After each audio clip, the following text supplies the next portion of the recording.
What do taxpayers look for in a school system? When it comes to their kids' education, what do they expect? And are our local schools making the grade? The answers to those questions will be revealed at an education summit that's happening very soon. Jim Page is the president and CEO of the Chamber of Commerce of West Alabama, and he's here to tell me more about it. Jim, it's nice to see you again. Thanks for having me. Yes, sir. You guys are putting on a big education summit. Tell us all about it. Next Thursday at the Bryant Conference Center, we're putting on a morning-long education summit. That morning at 9 o'clock, we have officials from PARCA, which stands for the Public Affairs Research Council of Alabama, a nonprofit, nonpartisan outfit from Samford University that researches different issues in the state, and the legislature and other groups call on them a lot. Well, they've done some research on public education in Tuscaloosa County, both the city and county school systems. And they're going to present that information to the public, to the business community and anyone else that wants to hear it, talking about funding, performance, test scores, that sort of thing. And so you get a very clear picture of how our schools are performing. And then after that part is over at 11:30, we're having our annual State of the Schools luncheon, in which we have the superintendents from the county and the city schools, as well as State Superintendent Dr. Tommy Bice will be there, and they will talk about the findings that were just presented to the community and talk about the programs and initiatives they have in place to address some of those issues.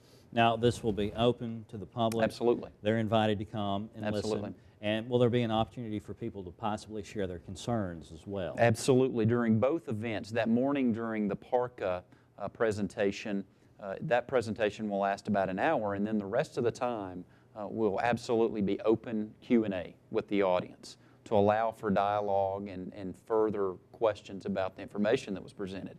The same will happen at the luncheon. After the superintendents have presented their information, it will be an open panel discussion, and where the community can ask questions of the panel or of specific individuals that were up there. And we've done it this way to increase the dialogue, increase the conversation about public education.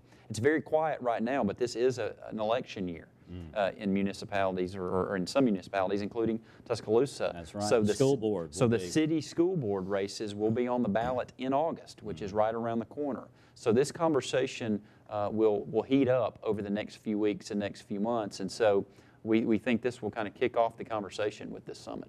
So if you're a parent, you have kids in the city or county schools, or if you're just a concerned citizen, right? This would, and you want to know what's going on with our school systems, this is a great opportunity for you to come and listen and see what the plans are, see where we're at, see where we hope to be, right? Absolutely. This will be a no-spin zone, so to speak. That morning, the information will be presented, and then the superintendents have an opportunity to respond. But, you know, even if you don't have children in school, public education affects the community from an economic development, recruitment standpoint, to property values, etc. Public education affects everybody. All right, super. Jim, thanks so much for being with us. Thank you.